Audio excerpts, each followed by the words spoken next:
Registration से पहले भी एक मेन चीज़ होती है, आपको पता है क्या होता है? यूनिवर्सिटी चूज़ करना। सबसे पहले स्टेप आपका क्या है? सबसे पहला बजट चूज़ करना, उसके बाद यूनिवर्सिटी चूज़ करना, उसके बाद आपको कंसल्टेंट चूज़ करना, फिर रजिस्ट्रेशन करवाना। रजिस्ट्रेशन करवाने के बाद क्या करना है? नीट का एग्ज़ाम देना है, क्योंकि वो तो इंपॉर्टेंट है ना। नीट का एग्ज़ाम दोगे, उसके बाद अगर आपका रिजल्ट नहीं आया अच्छा, तो आपको इसके बारे में सोचना है। अगर रिजल्ट अच्छा आ गया तो फिर तो इंडिया में ही है, कोई दिक्कत नहीं है। उसके बाद आपको अपनी पैकिंग करनी है, रशिया के लिए निकलना है, फिर आपको यूनिवर्सिटी में पढ़ाई शुरू करनी है, बस इजी।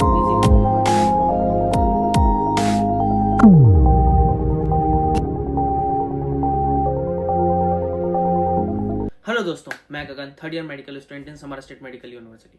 आज मैं आपको बताने वाला हूँ, जैसे एमबीबीएस करने के लिए मैं अब्रॉड आया हूँ, वैसे अगर आप आना चाहते हो तो आपको क्या प्रोसीजर फॉलो करना पड़ेगा, क्या प्रोसेस होता है स्टार्टिंग से एंड तक, कि आप कोई भी स्टेप मिस आउट ना करो, या फिर आप किसी स्कैम का शिकार ना हो, या फिर आपके साथ कुछ बुरा ना हो जाए कि आपके डॉक्यूमेंट्स मिस आउट हो जाए तो आप यहाँ पे वापस आके ना कर पाओ चीज़ें।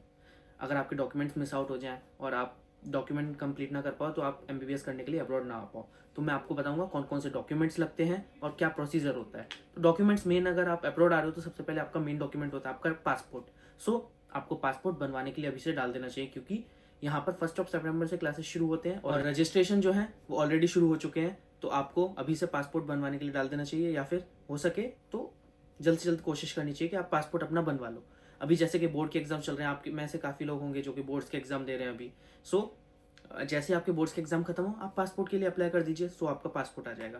तो मेन डॉक्यूमेंट है आपके पासपोर्ट, आपका 12th का मार्कशीट। जो लोग अभी बोर्ड के एग्जाम दे रहे हैं उनके लिए 12th की मार्कशीट मैटर नहीं करती, उनकी जब 12th की मार्कशीट आ जाएगी तब वो डॉक्यूमेंट लगेगा। उससे पहले आपका 12th का एडमिट कार्ड या फिर जो भी डॉक्यूमेंट होते हैं कि आप हाँ 12th में अभी बोर्ड्स के एग्जाम दिए, उसके अकॉर्डिंग आपका रजिस्ट्रेशन और एडमिशन प्रोसीजर स्टार्ट किया जा सकता है।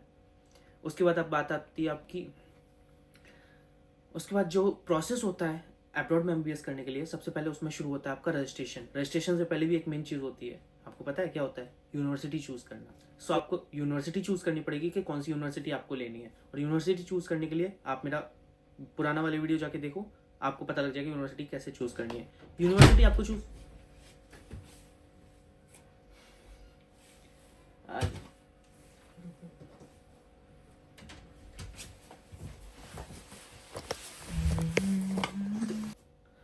सबसे पहले आपको चूज करनी है अपनी यूनिवर्सिटी। यूनिवर्सिटी आपको चूज करनी होती है आपके बजट के अकॉर्डिंग। सो आपका बजट कितना है ये आपका मैटर करता है कि आपको कौन सी यूनिवर्सिटी लेनी चाहिए। आपका अगर बजट सपोज करें, मान के चलते हैं आपका 20 लैक्स है, तो आपको यूनिवर्सिटी चूज करनी चाहिए जो कि 15 to 18 लैक्स के अंदर अंदर tuition fees plus hostel fees वगैरह जितने भी एकेडमिक एक्सपेंसेस होते हैं वो 18 लाख के अंदर अंदर हो जाए, क्योंकि 2 लाख आपका पर्सनल एक्सपेंस में या फिर मिसलिनियस में डाल के ले चल सकते हैं। क्योंकि आप अगर 20 लेके चल रहे हो तो एटलीस्ट 22 तक तो जाएगा ही एटलीस्ट। सो बजट आपको चूज करना चाहिए, उसके बाद आपको यूनिवर्सिटी चूज करनी चाहिए, उसके बाद आपको कंसल्टेंट चूज करना चाहिए। कंसल्टेंट, बहुत सारे स्कैम होते हैं इंडिया में आजकल के, हम आपके बच्चे को इतने में करवा देंगे, हम आपके बच्चे को इतने में करवा देंगे, आपको प्राइवेट हॉस्टल देंगे, आपको प्राइवेट रूम देंगे, बहुत कुछ बोल बोल के, पता है स्कैम होते हैं इंडिया में। और डॉक्यूमेंट्स लेकर स्कैमर्स चले जाते हैं, आपके पैसे मनी वेस्ट होता है, आपका सब कुछ वेस्ट होता है, आपके एफर्ट्स वेस्ट होते हैं आपके। फिर कभी फैमिली में अगर आप किसी को बताते हो कि आपके साथ ऐसा स्कैम हुआ है, तो फैमिली वाले भी सोचते हैं स्कैम ही होता है, ऐसी चीज़ों में नहीं पड़ना चाहिए। इसीलिए वो सारी चीज़ें आपके साथ ना हो, इसलिए आपको चूज़ करना चाहिए एक अच्छा कंसल्टेंट। आपको सबसे पहले बजट चूज़ करना है आपको, उसके बाद यूनिवर्सिटी चूज़ करनी है, उसके बाद आपको अपना कंसल्टेंट चूज़ करना है। ये 3 स्टेप हुए आपके। इन 3 स्टेप के बाद आपको अपने डॉक्यूमेंटेशन प्रोसेस शुरू करना है। सबसे पहले आपको रजिस्ट्रेशन करवाना है। रजिस्ट्रेशन ऑलरेडी स्टार्ट हो चुके हैं काफ़ी यूनिवर्सिटीज़ में, और नीट आते आते काफ़ी यूनिवर्सिटीज़ में रजिस्ट्रेशन ऑलरेडी फिल आउट हो जाता है, उसमें यूनिवर्सिटीज़ में सीट नहीं मिल पाती है। सो आपको उसके बारे में भी सोचना होगा, अगर आपने कोई यूनिवर्सिटी चूज़ की है तो उसमें सीट फिल आउट ना हो, सीट आपके लिए रहे। सो आप अभी से अगर रजिस्ट्रेशन करवाना चाहते हो तो रजिस्ट्रेशन करवा लीजिए, ज़्यादा अच्छा रहेगा। अब वैसे काफ़ी कंसल्टेंसीज होती हैं जो रिफंडेबल रजिस्ट्रेशन फीस लेती हैं, सो उस हिसाब से आप देखकर चलिएगा कि रिफंडेबल हो। अगर आपका इंडिया में सिलेक्शन हो जाता है तो आपको जो रिफंडेबल अमाउंट है रजिस्ट्रेशन का वो वापस मिल जाएगा। सो इसमें कोई दिक्कत ही नहीं होनी चाहिए। आपके पास बैकअप ऑप्शन में रहेगा कि आपने हाँ रजिस्ट्रेशन करवा रखा है तो अब्रॉड जाके भी आप एमबीबीएस कर सकते हो अगर इंडिया में नंबर नहीं आता है तो। अगर इंडिया में जाता है तो रिफंड हो ही जाएगा पूरा रजिस्ट्रेशन अमाउंट। सो ये आपके 4 स्टेप्स हुए। आपका पहला स्टेप हुआ बजट चूज करना, यूनिवर्सिटी चूज करना, कंसल्टेंट चूज करना, उसके बाद आपका रजिस्ट्रेशन करवाना। रजिस्ट्रेशन करवा लिया आपने, नीट दिया आपने, सब कुछ हुआ, रिजल्ट आपके अकॉर्डिंग नहीं आया, सिलेक्शन नहीं हुआ, तो उसके बाद आपको चूज करनी है डॉक्यूमेंटेशन। सो उसके बाद आपको प्रोसीजर में आगे जाना है और करना है डॉक्यूमेंटेशन। आपको अपने पासपोर्ट वीज़ा वगैरह के लिए आपका कंसल्टेंट जैसे जैसे गाइड करेगा वैसे आपको करना है। फिर वो आपको एक डेट देगा कि इस डेट को आपको इंडिया को छोड़कर जाना है, तो आपको अपनी पैकिंग वगैरह करनी है, सब कुछ करना है। उसके बाद वापस कंसल्टेंट आपको, अब डिपेंड करता है आप कैसा कंसल्टेंट चूज करते हो, वो आपको हेल्प आउट करता है या गाइड करता है या नहीं करता है। अगर आपको कुछ गाइडेंस वगैरह चाहिए कंसल्टेंट चूज करने के लिए तो आप मेरे को यहाँ पे व्हाट्सअप नंबर आ रहा होगा दोनों नंबर में से कहीं पर, सो आप मेरे को मैसेज कर सकते हो।